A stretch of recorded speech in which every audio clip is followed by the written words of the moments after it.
Boa noite a todos.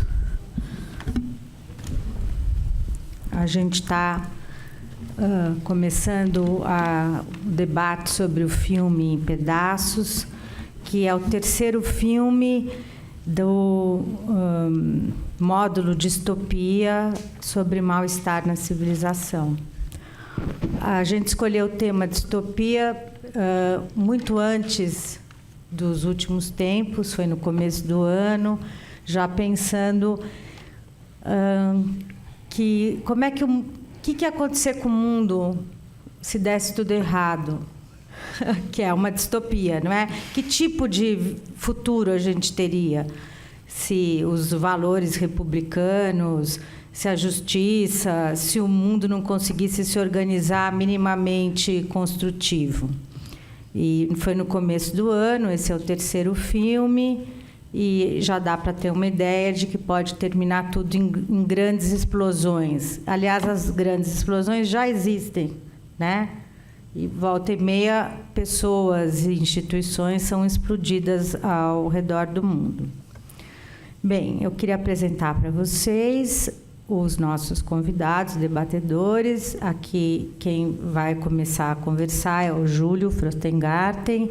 Ele é analista da Sociedade Brasileira de Psicanálise de São Paulo. E ele é um membro muito querido, muito respeitado, né, Júlio? Foi meu professor também, e acho que isso o qualifica.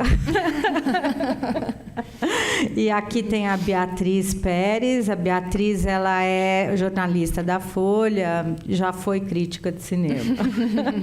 E ela também vai trazer um pouco do contexto do filme para nós. Esse é um dos filmes que eu mais gosto do ciclo de cinema. Este é o 15º filme que a gente passa aqui na Cinemateca.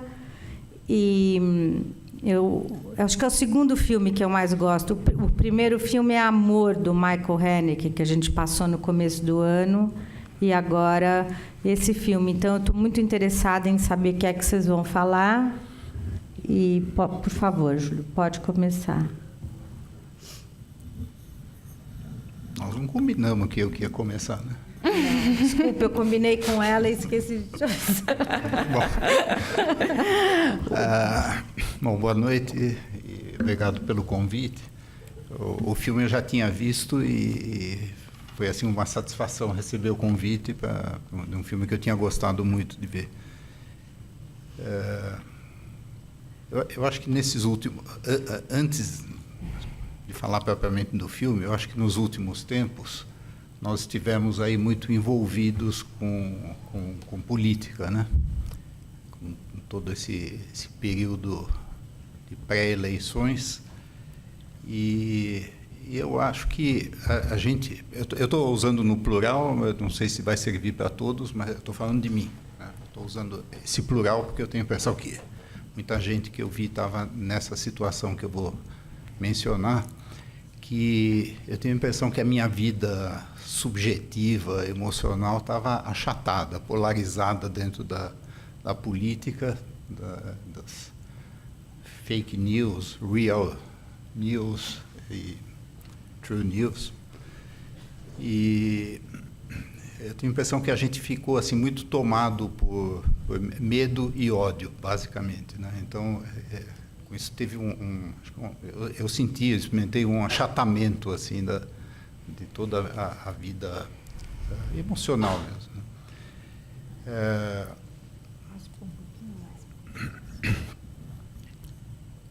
E eu tenho a impressão que isso é um dos grandes danos, né, das situações de totalitarismo ou ameaça de totalitarismo, né? Quer dizer, essa situação onde a gente fica na condição de distopia, né, que é exatamente o negativo da utopia, né, sem utopia nenhuma, e querendo resolver aquela situação. E eu tenho a impressão que esse defeito, né, o filme não tem, né? O diretor ele escapa disso, né? Ele deve ter vivido bastante desse clima que que retrata no filme, porque eu fui olhar, o Fatih Akin, ele é alemão e tem origem turca.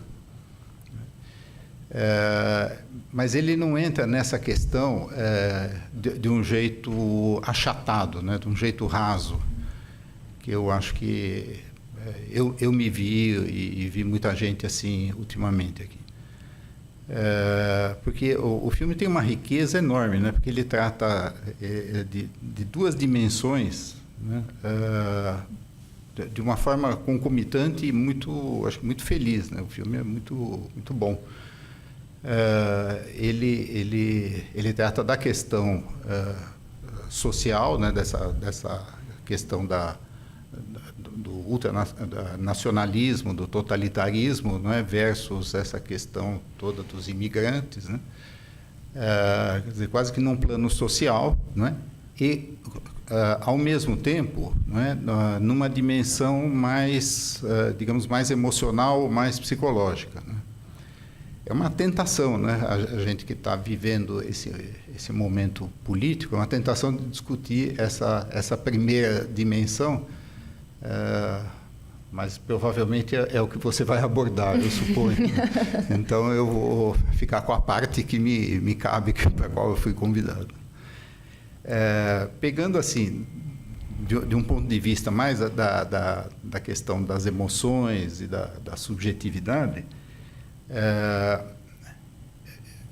eu acho que o filme ele dá uma ideia assim de um percurso, né, que a personagem vai vivendo, e é uma personagem muito forte, né, uma excelente atriz, ganhou prêmio, é uma mulher muito bonita, né, é uma coisa que chama muito a atenção. E é quase que um percurso conduzido pela dor dela, né? Quer dizer, formalmente o filme tem essas três partes, né? Que é família, julgamento e acho que a última, e o mar. O mar, né? Eu ia dizer o oceano, mas o mar. Nessa questão desse movimento da dor, né? Eu não tenho formalmente essas três partes. Eu é que fiz aqui uma separação, né, de um percurso que me parece que num primeiro momento, né, quer dizer, tem aquela situação da família, que não é uma família propriamente feliz, é uma família que tem lá toda uma situação difícil, ele preso, ficou 4 anos preso, a gente fica sabendo disso adiante. E aquele filho, né, aquela situação toda, e que se rompe muito rapidamente, né, no início do filme.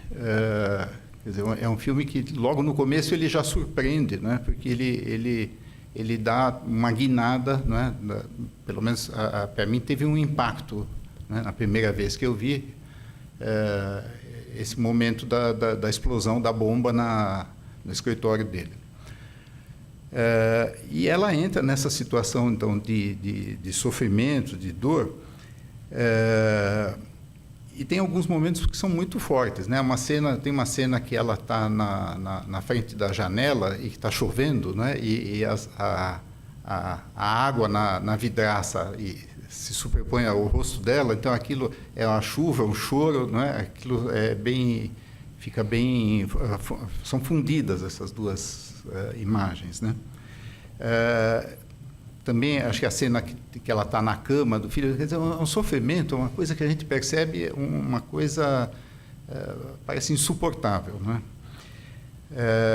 E que termina um primeiro movimento assim arbitrário, que eu estou fazendo essa divisão, na tentativa de suicídio, né? Que ela se refaz, né, entre aspas, disso quando recebe o telefonema do advogado dizendo que sim, que havia 2 suspeitos neonazistas presos, né? Porque há um inconformismo dela, que aparece em várias cenas, da polícia tentar imputar aquilo a um crime ligado a tráfico de drogas e que ela não aceita, se revolta. Essa segunda parte, né, que é a parte do julgamento, né, também tem algumas cenas assim que são muito fortes, né? Aquele depoimento né, do jovem neonazista e a visita, né, quase que no final do julgamento, a visita que a irmã faz, né? Ela é muito expressiva, a atriz, né? Porque ela mostra que ela não suporta olhar para a irmã amamentando a criança. Uma coisa que me ocorreu agora, só que eu assisti o filme pela terceira vez, foi que os tempos, né, eles são dados biologicamente. Alguns tempos do filme são marcados quase que biologicamente, eu estou chamando. A irmã a gente vê progressivamente mais grávida, não é? Ela vai crescendo a barriga dela. Isso dá uma ideia do tempo que está passando. Quando ela aparece com uma criança já de uns poucos meses, né? Então isso também vai dando uma ideia, porque a gente não sabe quanto tempo leva aquilo tudo, não é? Eles têm as audiências de julgamento são aparentemente diárias, mas a gente não sabe quando aquilo começou, não é? Então vai dando uma ideia de tempo mais pelo que está em torno do que por uma informação mais formal. E o terceiro movimento, digamos assim, se a gente pensar nisso quase como uma sinfonia da dor, né? Há um terceiro movimento, que é o movimento que ela passa a fazer quando o Estado se mostra conivente, né, com todo aquele movimento ultranacionalista, neonazista, né, e eles são absolvidos, né? Então, aí também é uma coisa surpreendente para quem está assistindo, né? E ela parte para fazer justiça com as próprias mãos, né? Quase que uma tentativa já desesperada de dar um destino para aquela dor.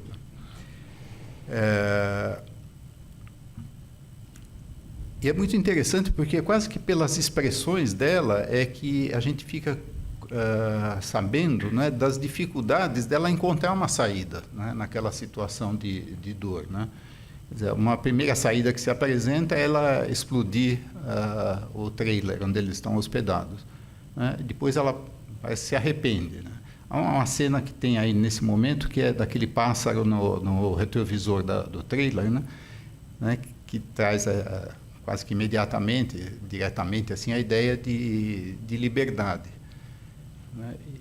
Mas parece que a liberdade não é por aí, né? Quer dizer, ela não vai resolver a dor dela naquela situação, com aquela solução, né? Com a explosão do trailer. Aí ela retoma aquela mochila e aí parece que ela tem uma decisão, né? As expressões dela que vão sugerindo que ela tem uma decisão tomada, né? Que é o que vai acontecer no final, né? Que ela se mata junto.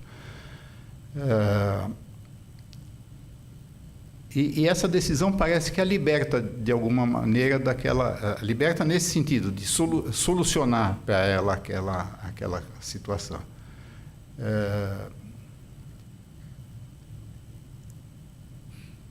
Talvez um símbolo disso seja o retorno da menstruação dela, né? Que ela não menstruava mais, né? A feminilidade, a vida dela, né? De mulher. Uma conclusão assim provisória que eu tiro, né, é de que enquanto do ponto de vista, vamos dizer assim, mais político, não é, a luta continua, como diz o advogado para ela naquele último telefonema, né, que ela combina que vai comparecer já sabendo que não vai, e ele diz, ela agradece por tudo e ele fala a luta continua, né? Então, talvez do ponto de vista político, a luta continua, mas do ponto de vista individual, nem todas as lutas continuam, né? Porque tem um limite, né, na capacidade da gente de elaborar e de resolver as situações, né? Então, eu acho que, ao mesmo tempo que especialmente essa segunda e terceira, mais ainda a terceira parte, como mostra essa tentativa dela de encontrar uma solução, né, para a dor, né, também nos faz pensar, me fez pensar, que nem toda dor a gente consegue resolver, né, que tem dor que a gente não resolve. Né. Assim, numa primeira rodada, só acrescentar um pouco uma coisa, que até você me falou um dia que a gente conversou a respeito dessa noite, desse debate, né, que um dia eu teria falado para você que você já contou que eu dei aula para você, que como é que você falou que eu teria dito, não lembro disso, mas eu continuo achando isso, mas não lembro de ter dito isso, que a história da vida da gente é uma história de perdas. Né? Você disse, é uma história de sucessão a vida é uma sucessão de perdas. Então eu acho que isso dá um pouco o tom aí do filme também e de um enfoque psicanalítico, digamos. Acho que é isso. Para começar, tá ótimo. Não sei. Vamos, Beatriz? À vontade, imagina. Tá. Não, primeiro eu queria dizer que o enfoque psicanalítico é muito mais interessante do que qualquer um que eu possa trazer aqui de cinema. O que eu pensei era um pouco trazer para vocês um pouco do contexto dele, do diretor, que eu não sei se todo mundo conhece, que talvez ajude também a gente pensar como é que ele lida, né, com esse filme. Como o Júlio falou, ele é alemão, filho de turcos, e ele vive exatamente em Hamburgo, que é onde ele viveu na infância e onde vivem os personagens. E esse tema da imigração e de ser filho de imigrantes, de não ser dali, apesar de trabalhar ali, né, é muito presente na obra dele. Ele ganhou... Ele foi indicado a Palma de Ouro em Cannes por esse filme e ela foi premiada, né, como melhor atriz. E ele estava lá em Cannes e ele agradeceu em nome do cinema turco, o que é uma tomada de posição política muito importante, porque o trabalho dele é todo na Alemanha, é financiado pela Alemanha, ele é alemão, enfim, é lá que ele trabalha, mas tem essa tomada de posição política de dizer que ele está ali representando uma outra origem, né? Assim, é o terceiro filme dele em que essa discussão entre essa informação, né, sobre as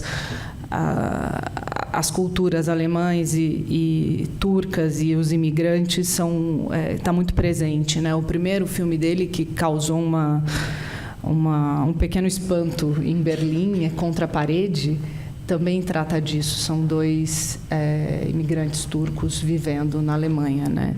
E depois ele fez um outro filme também super premiado, chamado Do Outro Lado, que ele ganhou o que ele ganhou? Cannes também, roteiro em Cannes. E também é sobre um professor turco vivendo na Alemanha que depois volta, depois de um tempo, à Turquia para um pouco se rever com as suas origens e com as suas questões, né? E aí o que eu fiquei pensando é que, além dele ser diretor, ele é roteirista, então isso faz toda a diferença. É um cinema autoral, é ali as coisas que ele quer dizer e da maneira que ele quer dizer. Mas também vim para cá pensando que ele é documentarista, além de ser diretor de ficção. Mas os últimos documentários dele, principalmente, têm ido muito para coisas de música. Não é um cinema documentário político. E eu fiquei pensando que talvez fosse interessante para a gente pensar sobre isso. Por que na hora de fazer um cinema político, de tomada de posição, ele faz uma ficção e faz ficções e não faz um documentário, por exemplo, né? Aquelas cartelas ali que tem no final que explicam os ataques à bomba no começo dos anos 2000. Ele se refere a eles toda vez que ele fala sobre o filme. É um pouco sobre isso que ele queria falar.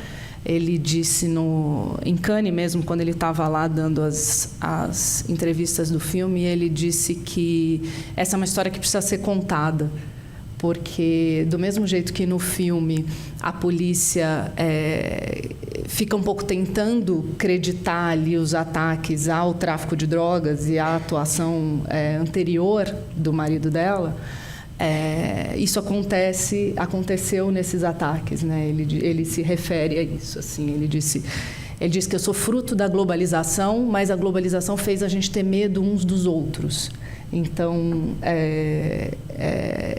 esses ataques muitas vezes foram creditados ao fato de serem turcos envolvidos com questões ilícitas e submundo, exatamente, e não pelo fato de não serem a raça pura, enfim, não foram imediatamente ligadas às questões, a esses grupos neonazistas, né? E aí a outra informação também que eu queria trazer é que ele faz alguns anos ele aparece nas listas de ameaçados por esses grupos neonazistas. Então, ele próprio, aqui, por causa dos filmes que ele faz e por causa do posicionamento político, né? Então,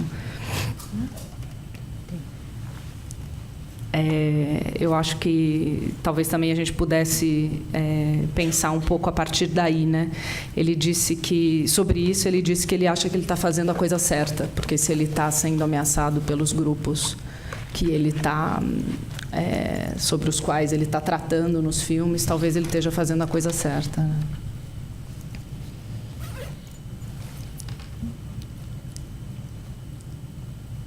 Acho que ele só está fazendo... Não, à vontade, à vontade. Continua. Não, à vontade. Era um pouco isso que eu queria dizer. Do ponto de vista do filme mesmo, da história, me chamou, é a segunda vez também que eu vejo, me chamou muita atenção o afastamento das irmãs, né? O Júlio citou isso. A gente não sabe muito bem quanto tempo demora para as irmãs... para aquela cena, o bebê já é um pouco crescido e tal, a gente não sabe quanto tempo demora para isso, e eu fiquei...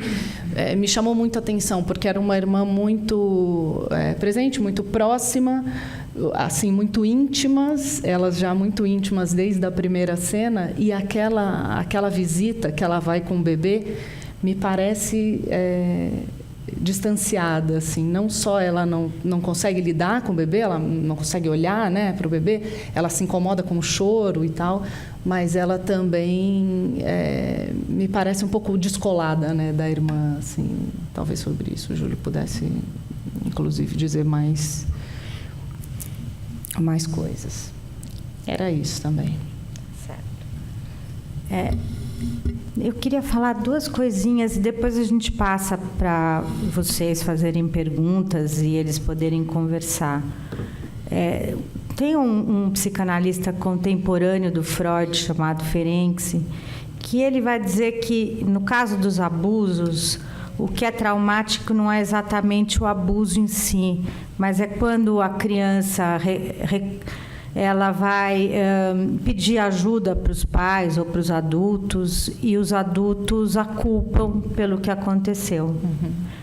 Que isso seria mais traumático do que o trauma em si, é quando a queixa da criança é recusada, né? E aqui a gente vê mais ou menos esse sistema, não é? Vai à justiça, a mulher só não se matou porque podia ir para a justiça, não é? Aí vai à justiça, a justiça não escuta a queixa e sobra para ela o papel da vingança, né? Como uma forma de... Acho que o Júlio está certo, já não é mais lidar com a dor. A dor é tão insuportável, né? Ela é tão gigantesca que sobra o ódio e a vingança. E o que você vai fazer depois da vingança? Vai ficar de novo com a dor que você não consegue de jeito nenhum, nem olhar para a tua irmã, ninguém pode chegar perto de você porque você está em pedaços e à flor da pele, qualquer coisa mais ou menos assim, não é? Bom, foram as coisas que eu fui pensando enquanto vocês estavam falando. É só levantar a mão, pedir a Cláudia que leva o microfone, mas eu peço que vocês falem o nome de vocês para a gente saber com quem está falando com a gente, tá bom? Só sobre a culpa, desculpa, Luciana, queria chamar a atenção que tem aquela cena que é bem rápida, mas que também me parece muito significativa, que é a cena do velório, em que os pais dele vão falar com ela e a mãe é acusatória, né? Assim, claro, ela perdeu o seu próprio filho, perdeu um neto, mas ela atribui a ela, né? Assim, você deveria ter cuidado melhor do meu neto, nesse sentido de que também verdade, não é acolhida, lembrado, né? Assim, na própria não é acolhida pela mãe, pensando junto com você, né? Não é acolhida pela própria mãe, porque a mãe dela também é muito crítica e diz que é porque ela escolheu o marido errado e porque aquela pessoa estava errada e estava tudo errado. E depois também não é acolhida pela mãe do marido, né? Assim, que ela estava defendendo. Pior, é acusada, né? Não só não é acolhida, como é acusada. Exatamente. Ativamente. Fazer um comentário do que você falou. Eu achei interessante isso que você disse, que ele tem uma história dentro do cinema como documentarista, porque esse filme é um documentário e é uma ficção, né? Ele é as duas coisas, né? Formalmente ele é mais uma ficção, mas é um documentário, né? Formalmente difícil, não dá para separar isso. Sim, né? sim, né? Ele lida com a documentação da história, né? Do que está acontecendo. Mas se a gente pensar que é um jeito de poder contar a história que você quer contar, né? Se você pensar no documentário como um retrato fiel da realidade, não sei. Se a gente começar a pensar por aí, a ficção ele teria mais liberdades, né? Assim, para contar a história. Outro comentário que você fez que também achei interessante, fiz aqui uma associação, é que você disse que atualmente ele faz um documentário sobre música, né? E eu li recentemente, mas eu não lembro onde, algum artigo de jornal, que os imigrantes, né, os povos quando imigram, uma coisa que eles levam e conservam na condição de imigração é a música e a comida. Uhum. Né? E é uma coisa que a gente observa. Em São Paulo hoje tem muitos imigrantes, a gente vê como conservam isso, né? Uhum. A comida. Né? Sim. Que é uma marca, né? Então ele mantém essa ligação com a música e com a música turca. Sim, sim. Posso perguntar? Eu não sei com quem está. Ali está o microfone. A Cláudia está atrás de você. É só levantar a mão que ela leva, tá bom? Marcos, dessa... Está ouvindo bem? Estou sim, estamos. Apesar desse pano de fundo político, né, o filme retrata de uma forma incrível assim, a questão do drama individual do luto. Né? Eu queria ouvir um pouco de vocês, do ponto de vista da psicanálise, essa questão do luto. Quer falar, Júlio? Não? Vou dar mais um pouco. Vamos fazer mais algumas perguntas e aí a gente...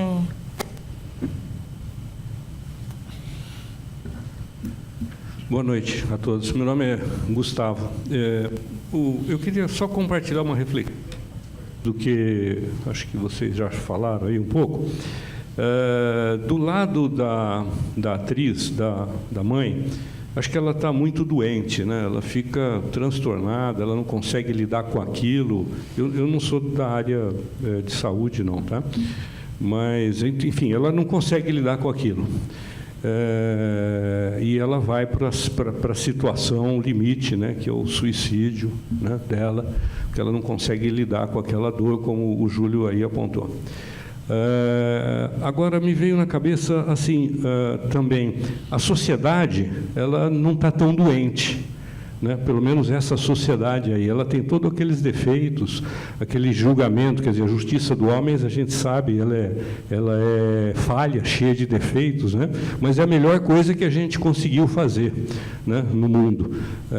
A Alemanha é famosa por acolher gente do mundo inteiro, né, de vários países, com uma sociedade democrática, plural, né? E poderia tomar um outro caminho, né? Teoricamente, poderia tomar outro caminho, de olha, não entra mais ninguém aqui, não aceitamos a pluralidade, as diferenças, e ao contrário, né, continua insistindo, né, continua, de alguma forma, tentando conviver com essas diferenças. Eu diria, ainda não está doente, porque poderia também, a sociedade como ela, né, o país dela lá, poderia estar doente, né, que é tornar impossível o mundo globalizado, mistura as diferenças de pessoas, né, e com julgamentos sumários, passionais, e não, manda matar, e coisas do tipo, né?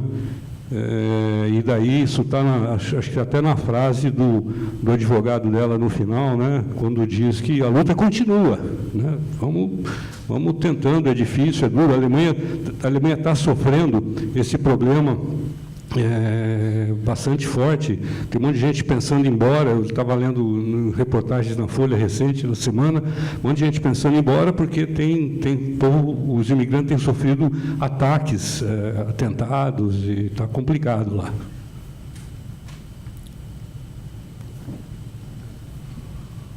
Boa noite, sou Catarine.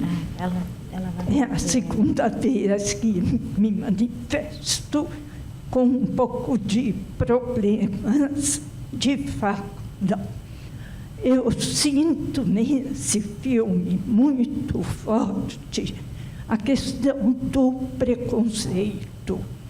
A família dela tem o preconceito que se manifesta na crítica ou acusação ao marido.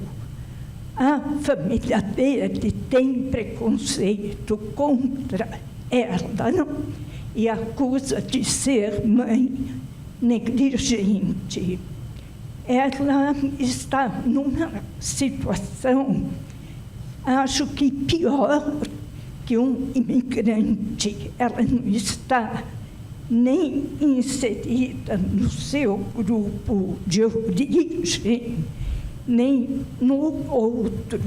E é muito interessante para mim que quando ela é avistada por aquele grego que é cúmplice dos assassinos, ele diz: se aquela turca aparecer em cabo dela, ela não é turca, é alemã. Então, preconceitos de todos os lados. E esta mulher que está nessa situação, sem um pertencimento, ela também, do ponto de vista humano, não consegue sentir laços com ninguém. Os únicos laços fortes eram com o marido e o filho, e quando eles não existem mais, ela também passa como que a não existir. Querem falar um pouco sobre o nosso quadro? Depois vai? Quer falar alguma coisa? Eu não só queria lembrar que sobre isso, sobre o preconceito, tem uma cena bem ainda no começo, quando ela vai conversar com o investigador, e ele fala que ele suspeita que seja alguém do leste europeu. E aí ela fala: não, ela era tão alemã quanto eu. Eu a vi e ela era tão alemã quanto eu, né? E acho que isso está um pouco nesse caldo que o próprio Akin se refere, né? Das pessoas duvidando e com medo umas das outras, apesar de viverem juntas, né? Alguém falou que tem muitos imigrantes, e sim, e também sobre isso ele diz que há muitos casos de agressão, que isso é uma coisa que o preocupa, que é sobre isso que o filme dele trata, porque há muito mais casos de agressão do que os que são conhecidos.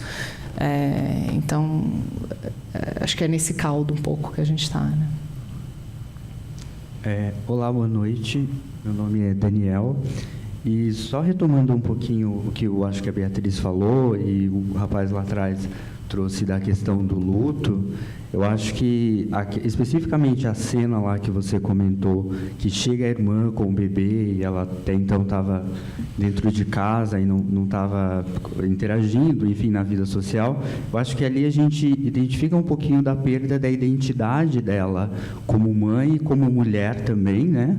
Depois que ela sofre essas duas perdas, do marido e do filho. E a mim me parece que quando a irmã chega com o bebê, exercendo aquele papel social de mãe, de cuidadora, ela vê naquele momento um conflito de algo que ela perdeu, que talvez seria, acho que justamente a elaboração do luto, que para mim ela não fez, né, durante o filme inteiro, e na verdade talvez eu acredito que ela tenha feito no momento que ela decide pelo suicídio, que é uma passagem aí muito mais transcendente. Então eu acho que provavelmente o Júlio pode comentar a respeito disso, que eu acho que o filme em si, pensando nesse viés aí da psicanálise, ele vai tratar a respeito disso, de quanto uma elaboração que não é feita, dependendo de alguma circunstância pela qual a pessoa está passando, ela pode tomar vários e vários caminhos, né, que às vezes nem mesmo a pessoa ela está identificando pelo que ela está passando. Então, acredito que ele vai falar. Quer falar agora ou quer esperar um pouquinho? Tem mais? Quem quis? Eu sou o Gabriel. Não, acho Aqui. que tem que deixar a mão levantada. Fala. Quem que é? Aqui. Ah, aqui. Eu sou o Gabriel. Desculpa, eu tava... Eu vou fazer primeiro um comentário. Até agora, a gente só lidou com coisas absolutamente objetivas. Eu vou focalizar em razões. Ela, no fim, faz o que os nazistas fizeram. Então, a pergunta da razão, eu não vou ficar focado nela. Houve um momento em que a Alemanha toda era nazista, ou quase toda. Quais as razões do nazismo, do petismo, do bolsonarismo?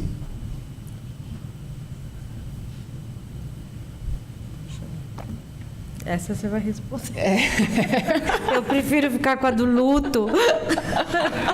A gente fica muito focado em coisas objetivas. Se de repente sentasse um nazista para fazer análise. As razões dele, ele também teve razões para aquilo.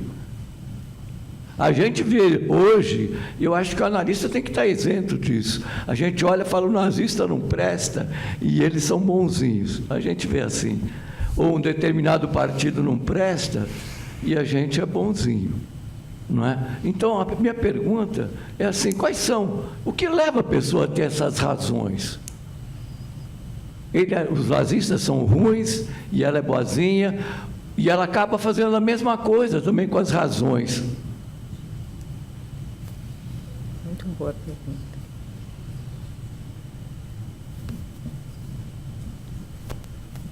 Está anotando tudo? Meu nome é Elisa. Eu queria voltar à questão do luto, né? Porque eu acho que assim, ela a elaboração do luto tem algumas fases. Eu acho que ela para na fase da revolta. Ela não aceita o que aconteceu, então ela para na fase da revolta.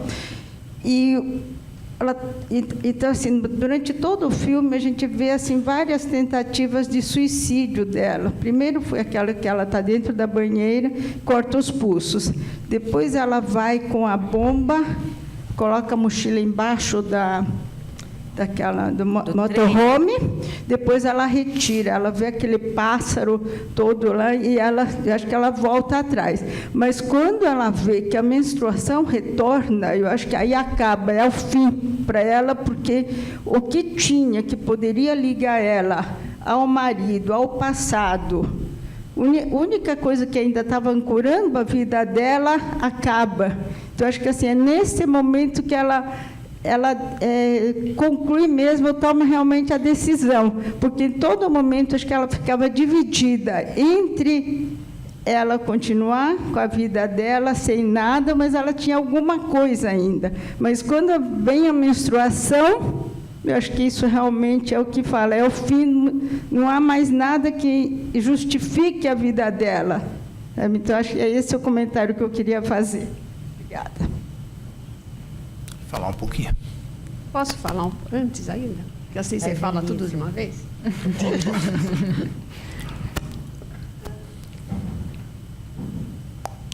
O que eu gostaria de comentar é que eu acho que tem a questão do luto, mas o luto é ainda uma possibilidade de elaboração, né? A gente entende o luto assim, como que isto é possível. Eu vejo esse filme como que ele trata, e também acho que tem a ver com o que nós, pelo menos como eu andei me sentindo aí nos últimos tempos, ele trata dos limites, inclusive do limite da razão. A gente, pelo menos dentro de um certo pensamento psicanalítico, a gente está meio de acordo que a razão é escrava das paixões, né? E então a gente se depara, eu acho que o filme mostra bem isso, né? O limite da razão, né? Tanto, né, no fanatismo isto é possível, né? Fica bem evidente, tanto de um lado como do outro.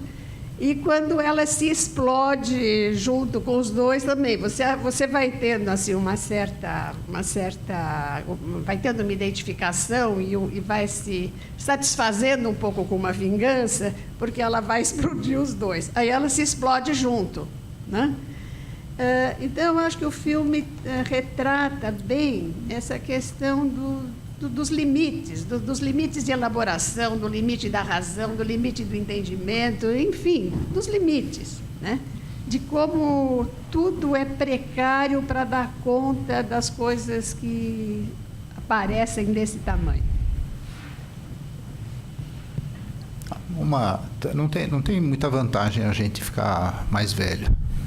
Muito poucas, mas uma vantagem que eu acho é da gente abandonar a ideia de que todas as dores podem ser suplantadas, superadas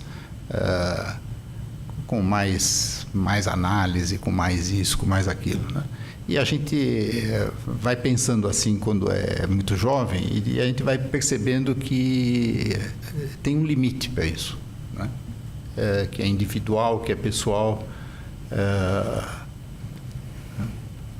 Às vezes a gente amplia essa capacidade, essa condição, mas tem um limite, né?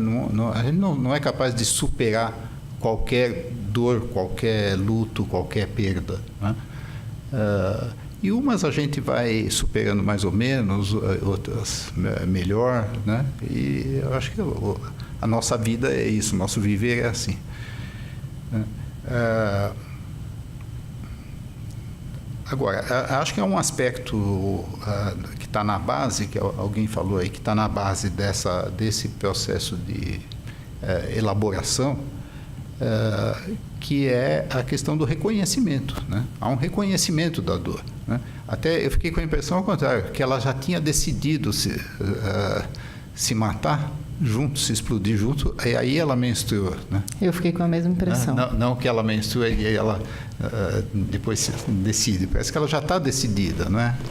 Ela já tinha tirado a mochila e volta para aquela... E está sentada naquele banco, né? Que é um sinal de vida, né? Mas, paradoxalmente, é quando ela põe fim à vida dela.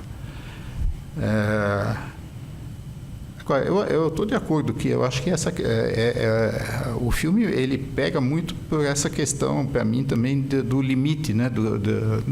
Desse limite nosso, né? De poder lutar, né? Poder lutar, superar e lutar. Agora, para mim, o que se contrapõe à razão, né? Não é a outra razão, né? Tentando me referir um pouco ao seu comentário. Não é a outra razão, a razão do outro lado, né? Mas é o totalitarismo, né?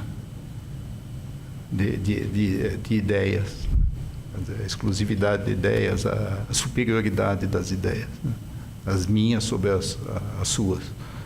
Eu acho que isso aqui é o limite da situação, porque aí é essa situação que toda a discussão se esgota, né?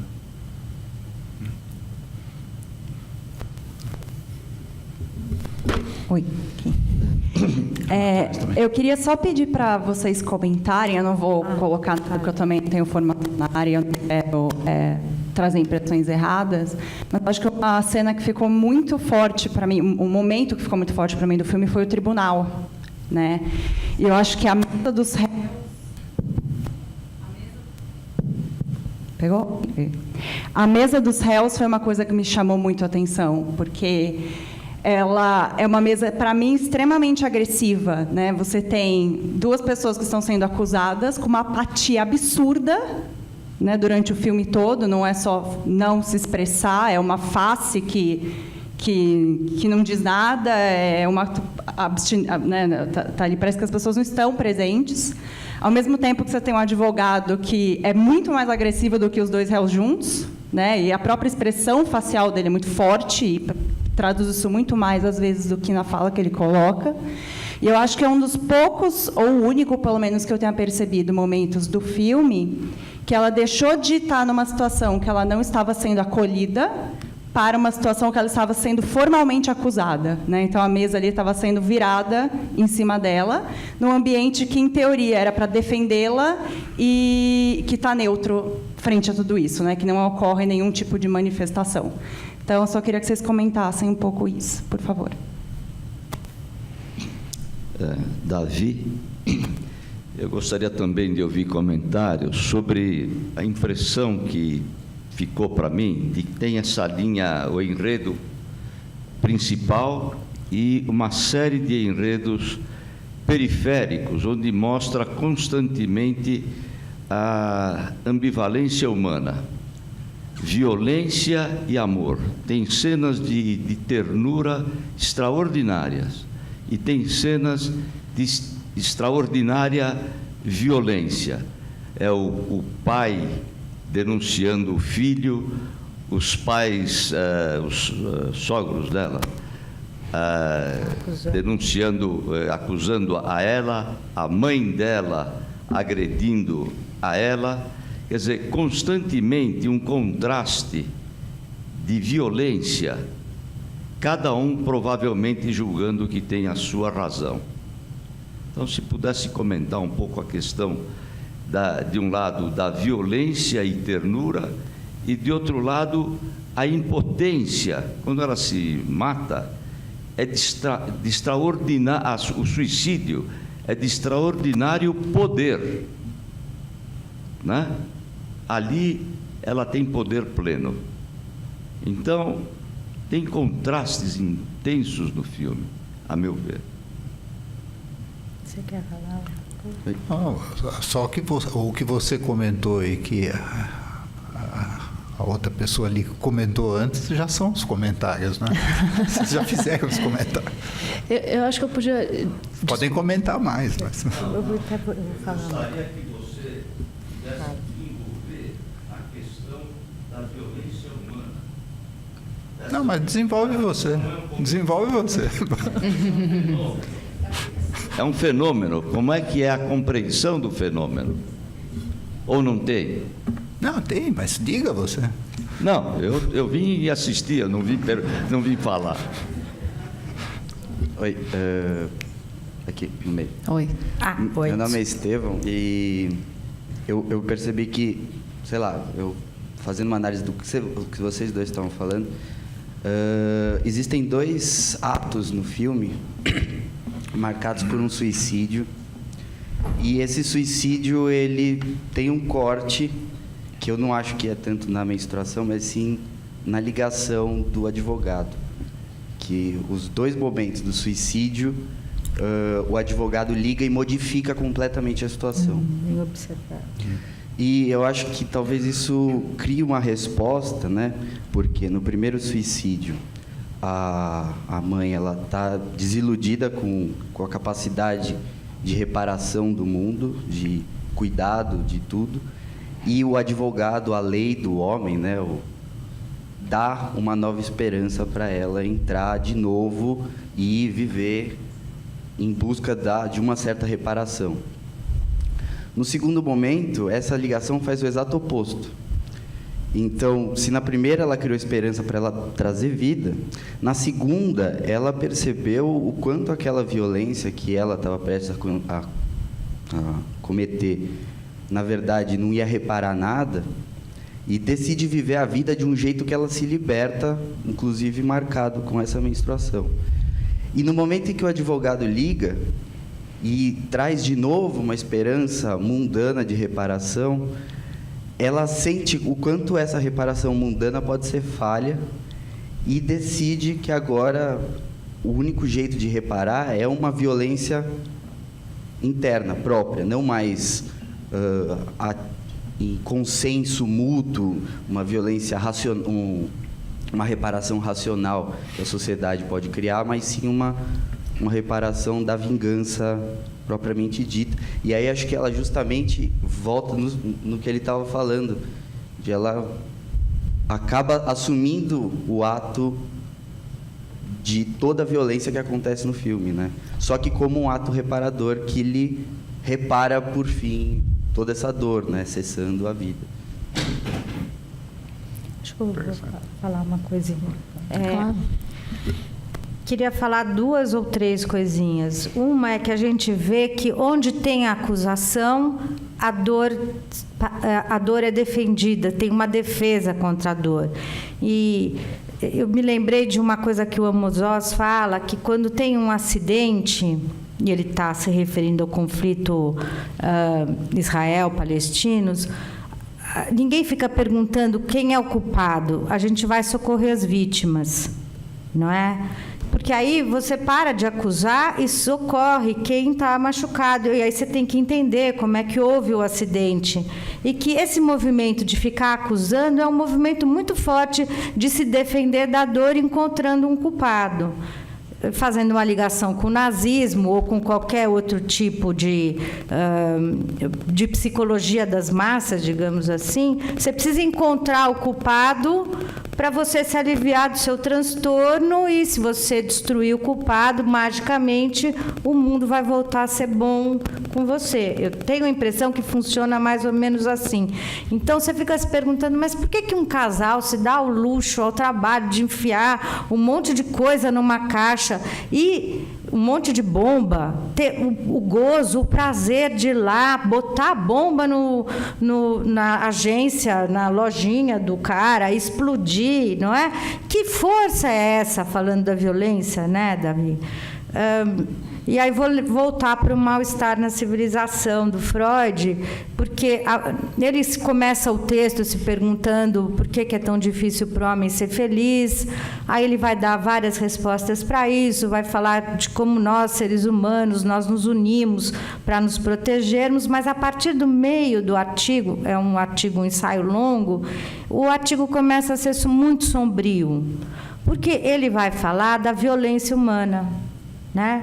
Eu não acho que não deve existir animal mais violento que o Homo sapiens, e como ele é violento, e como ele pode destruir. E o Freud escreveu em 1929, então são alguns anos antes do pior que poderia acontecer na época dele, digamos assim. Já tinha acontecido a Primeira Guerra Mundial, que foi um desastre. Então, eu acho que é dessa violência que a gente, de uma forma ou de outra, está sempre tratando, né? E quais vão ser os arranjos, quais destinos a nossa violência, a nossa capacidade de destruir terá. A gente ainda não acabou com todos nós ao mesmo tempo. Já é um bom... Para um otimista é um bom sinal. Para um pessimista é só ficar esperando a hora que isso vai acontecer, não é? Então, não tem resposta, mas sim, nós somos extremamente violentos. E a gente faz algumas coisas para lidar com a nossa violência, não é? Ou para lidar com esse sentimento de injustiça e de destruição que essa personagem, né, não sobrou nada para ela. Ela não tem condição de ir além daquilo. Também acho que não é um luto, é uma vingança para poder evitar um mínimo que ela consegue evitar de dor.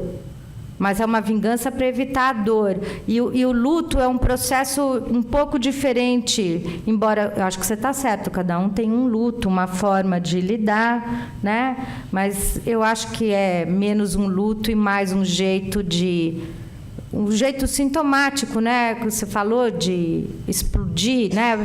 O marido é explodido com o filho, ela vai lá e explode, né? Porque os sintomas, eles vêm para curar um certo um problema, uma dor, mas eles em geral agravam mais aquilo que eles vieram para curar. Eles não são curativos nesse sentido. Eles mais agravam aquilo que eles deveriam curar. E aí viram o mundo todo em pedaços. Né? Ela também. Mas, desculpa, era só... Não aguento ficar quieta aqui e fico com vontade de falar. Por favor. De volta para vocês a palavra. Eu só queria completar, se a gente pensar do ponto de vista do próprio filme, do roteiro do filme, ele apresenta para a gente esses picos de violência, digamos assim, com os quais a gente também se acostuma, né?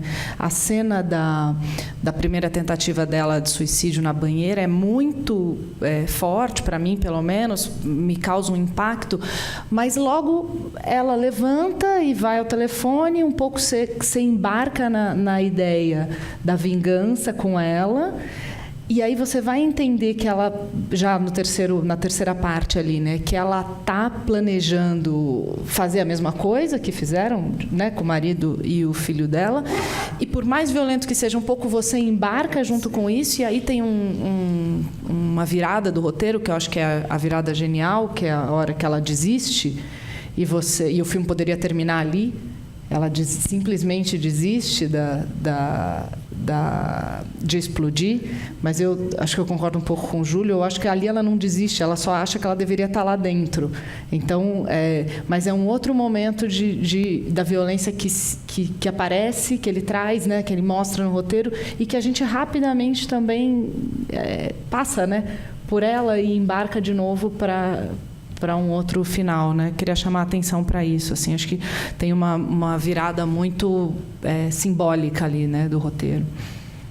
Acho que a gente assistindo se sente vingador, a gente quer a vingança, a gente se identifica com ela, né? Depois você se assusta, não sei, você também teve essa...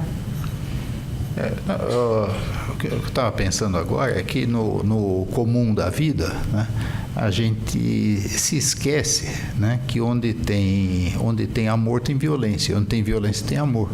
A gente esquece disso, né, porque sempre tem uma dimensão que predomina, né, e a gente esquece que tem a outra.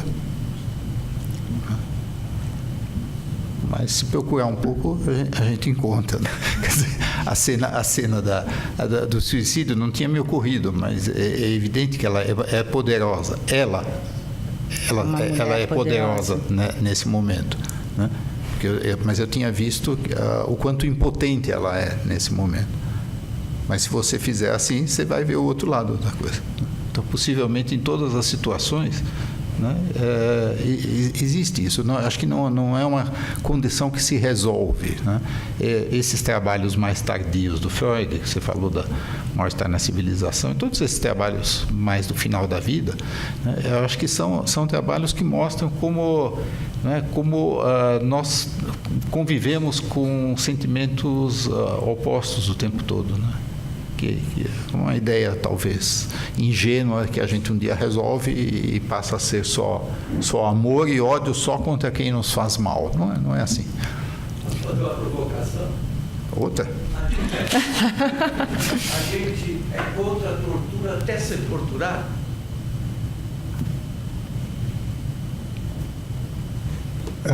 Eu queria também trazer, falando de violência, e talvez aí da tortura,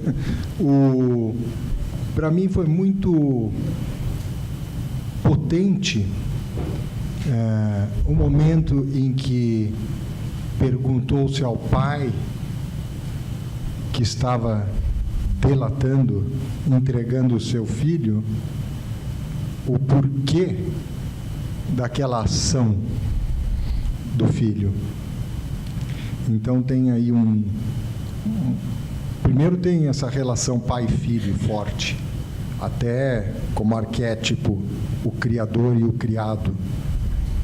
E ele, com clareza e em pouquíssimas palavras, em 3 palavras, ele trouxe algo que ainda está retumbando para mim. A nossa diferença, o problema é a visão de mundo. Visão de mundo. Então... Você está falando da cena em que ela pergunta se ele teria delatado se soubesse que era o filho? No tribunal ele fala, que ele é perguntado... Que eles são diferentes, é. Porque, como seu filho pôde fazer isso? E ele disse, é a visão de mundo. E aí ele falou o nome de uma pessoa, mas independente do nome da pessoa, o que significa, né? Visão de mundo. Eu fiquei pensando na outra cena em que ela vai pedir o isqueiro, né, o fogo para ele, e pergunta se ele teria delatado se soubesse. E ele fala, eu já sabia, né? Achei também muito significativa, assim, simbólica. Oi, boa noite. Sou a Nádia, aqui. Oi. Então, não, parabéns. Primeiro é do luto, né, que trata, só para colocar um detalhe, que ela trata do luto do filho, né? Então, dizem que é um luto que não tem cura, né? Que é uma coisa que você nunca passa, né? E outra coisa do extremismo, eu assisti um filme na mostra de cinema outro dia que chama Alemanha, um conto de inverno, do diretor Giamboni, e também fala sobre isso, alguma coisa, um casal, né, junto com um amigo, planejando atos extremistas na Alemanha, né? Então é uma coisa bem similar, né? A gente fica com a impressão de que isso é distante, né? E não é distante. Essa semana mesmo um estudante de direito, né, tá sendo quase expulso da faculdade porque colocou vídeos com posturas extremistas, né? Então, para quem quiser procurar, é um estudante do Mackenzie, né? 5º ano de direito, já está quase sendo expulso, mas enfim. E outra coisa que eu lembrei de um filme antigo, né, que não sei se vocês conhecem, chama A Onda. Tem 2 versões, uma americana e outra alemã. Então ele explica muito, até pro senhor lá que se quiser assistir, ele explica como é que começa um movimento extremista. Você começa e você acha que isso não vai aumentar e de repente quando você vê, ele já fugiu do controle, né? Então, mas isso, né, mais para comentar, né, para quem quiser assistir A Onda, muito bom.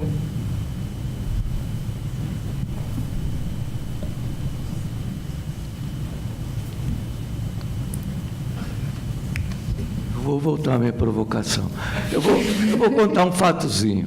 Quando eu estava para sair da faculdade, isso há quase 50 anos, o meu professor de psiquiatria me chamou num canto e falou: os realistas vivem melhor do que os idealistas. Os realistas vivem melhor que os idealistas. Ele, para mim, era o máximo na época, né? A gente vê todo mundo falando contra a tortura, e isso é comum. Ninguém quer ser torturado e está todo mundo contra. Mas no filme chega um momento que a gente está com ela. Então, a minha pergunta, e eu volto a falar aquilo que talvez a gente não possa falar. Talvez exista uma interdição da mesa falar. Quando a gente é contra a tortura e é torturado, a gente passa a ser a favor? Olha, eu acho que a gente não deve desprezar o que os antigos psicanalistas chamavam de identificação com o agressor, não é? E que acontece nos processos identificatórios das crianças desde a sua tenra infância. A agressão, as agressões, elas deixam marcas muito profundas. E muitas levam a essa identificação com o agressor, aí dependendo de uma natureza humana que cada um vai elaborando e se identificando de uma forma. A gente não deve desprezar essa força. Agora, também não dá para dizer que é uma lei ou uma regra, não é? Alguns podem se tornar torturadores desde pequenos, sem nunca ter ninguém torturado eles, e outros vão acabar imitando, se identificando com o que mais lhes agrediu. E é isso que é interessante nos seres humanos, né? Aquilo que devia ser o mais repulsivo é, ao mesmo tempo, repulsivo e fascinante. É a minha resposta, não sei qual é a do Júlio. Por enquanto, nenhum.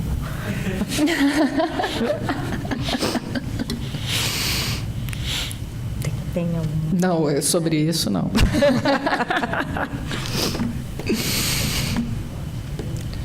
Alguém mais? Alguma comentário, pergunta, questão? Aqui tem uma ainda. Daqui a pouco a gente pode ir. Daqui a pouco a gente pode ir. Eu queria fazer um pedido para a Beatriz. Pois não. Se você tem alguma possibilidade de entrar em contato com esse diretor, porque o filme é completamente compacto. Ele não perde 10 segundos para mostrar nada que não... Então, ele mostrou uma cena no começo que ninguém comentou e ficou na minha cabeça, que a mãe e o filho podiam ter morrido atropelados. Né? Ele não pôs isso de graça. Né? Não é... Eu acho que é uma outra forma de dizer que a vida é precária. Mas se ele poderia fazer um comentário, para que ele pôs essa cena? O que ele queria com essa cena? Né? Nós temos um autor psicanalista, o Pio, que infelizmente já morreu, e volta e meia a gente quer fazer essas perguntas para ele, mas ele já morreu. Né? Como ele está vivo, ele manda um recado muito interessante para mim de que a vida é precária, é um perigo ao atravessar a rua ou em qualquer lugar. Né? Muito obrigado. Não tenho, infelizmente, eu não falo com ele sempre. Enquanto não tem a resposta das intenções dele, eu vou dizer o que aconteceu comigo nessa cena. Eu já fiquei esperando a próxima. Né? Quer dizer, me pôs num estado assim de alerta e... Né? Aí tem coisa, né? Quer dizer, já fiquei num estado de quem está esperando o próximo perigo.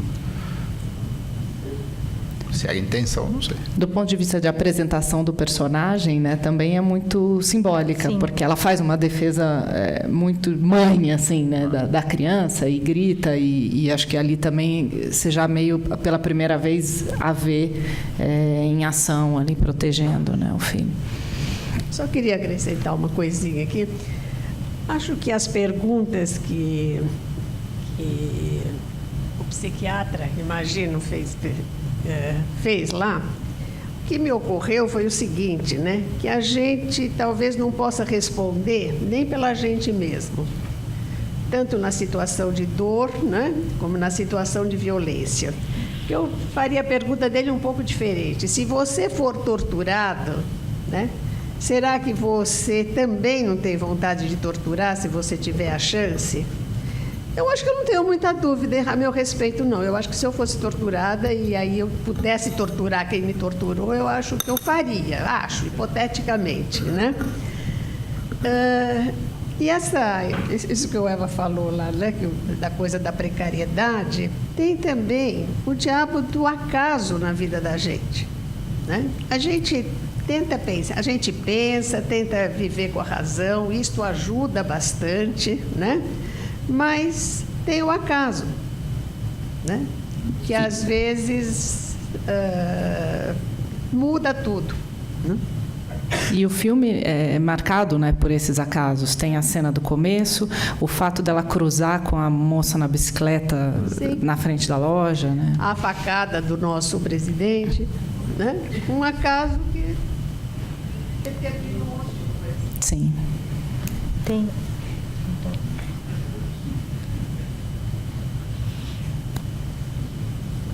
Meu nome é Pierre. Eu vou sair um pouquinho dessa parte da psicanálise e falar um pouquinho sobre a questão da direção do filme, que eu achei incrível, a qualidade técnica, os planos focais dele, o ataque a cada personagem de perto, mostrando o rosto, as expressões, e cenas muito dramáticas com uma beleza estética incrível. Aquela cena dela na banheira, aquela câmera descendo junto, aquele vermelho, as cores do filme, enfim, eu acho que ele usou uma técnica muito sofisticada para tentar passar emoções e traduzir aquilo que ele está querendo passar. Então, é um lado da filmografia e da direção do filme que eu queria chamar a atenção. Acho que é bem... tem uma marca muito importante na cinematografia dele, que é a câmera que a gente chama de a câmera solta, que já foi muito mais solta, muito mais irritante, mas ela está bem presente naquela primeira cena do presídio, quando eles vão se casar, a câmera vem balançando, que é um jeito de fazer ali o estabelecimento, né, dos personagens e do tipo de imagem que você vai ver, mas que só acontece naquele prólogo. E depois... porque aquilo é um prólogo, né? O casamento ali, o casamento no presídio, né? E depois é uma outra estética muito mais cinza, né? E muito mais clássica e muito mais preocupada com essa beleza mais dura até, né? Porque a cena da banheira, por exemplo, é uma cena linda. É horrível. Mas é dura, né? Ela te mostra exatamente o que você está vendo, né? Assim como, do meu ponto de vista, a cena do julgamento em que que deve ser a médica legista, começa a descrever os ferimentos da criança, né? É de um impacto cinematográfico enorme, apesar dela estar só contando. Você não está vendo, mas aquilo tudo fica muito claro, né? Assim, para você. Mas talvez aí pelo oposto até Sim. do que ele assinalou, né? Pela falta de cor naquela descrição. Aquela descrição não tem cor nenhuma.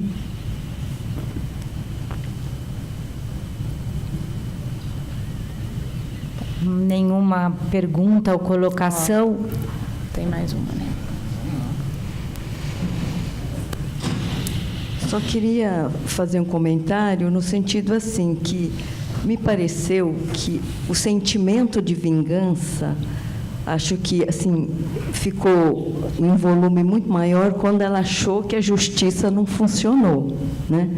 Então, eu acho que na nossa sociedade também, muitas vezes, as pessoas querem fazer a justiça com a mão, com as próprias mãos, porque acham que as instituições também não funcionam bem. Quer dizer, sempre, né, a gente não aceita muito bem, né, quando algumas justificativas, algumas razões não convencem, né?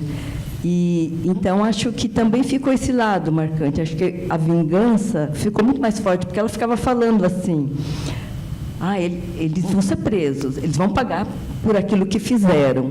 Eu acho que quando ela viu que aquilo não ia acontecer, que eu acho que aí aquela vingança ficou bem mais forte, assim. Não sei se vocês também viram assim. Sim. Interessante, né? E a vingança é um tipo de ódio que vai, de certa forma, tirando você de contato com a dor. Aquela intensidade da dor se torna a intensidade do ódio. E isso ajuda a pessoa a sobreviver mais um pouco, digamos assim. E acho que o problema dela é, se ela ficar sem a vingança e o ódio, o que ela vai fazer da vida dela depois? Ela vai ter que encarar a falta do filho, que já era insuportável, a falta do marido. Acho que tem que ir todo mundo junto. Por mais estranho que seja, para aguentar sobreviver, né? Paradoxalmente. É melhor morrer para aguentar sobreviver. Mas é interessante, né? Me chamou a atenção realmente isso, porque ela, apesar de toda essa dor e apesar da magnitude do sofrimento dela, ela está até o julgamento jogando com as regras que estão estabelecidas. Sim. Se eles ficarem presos ali, como diz o advogado dela, se eles apodrecerem ali, tá tudo bem para ela, né? Assim, a virada acontece depois, né? Mas ela está sustentada nisso pela promessa de que eles serão condenados. Sim. Né? Isso mantém ela também. Uhum. Acho que grande parte dos filmes de faroeste são baseados nisso, né? Na vingança. Que é a terra sem lei, não é? Onde tem a terra sem lei, a forma de lidar é através da vingança, da vendetta, né? E quando a lei se estabelece, se organiza uma outra forma de violência, muito mais amena, digamos assim, do que a violência É a lei. Esse é a moderação, digamos assim, para que a gente não saia todo mundo se matando. Mas a gente tem que sentir que a lei é justa, que ela é igual para todo mundo, né? Isso já é bem mais complicado. Nem na Alemanha é igual para todo mundo, aqui ainda estamos muito distante disso.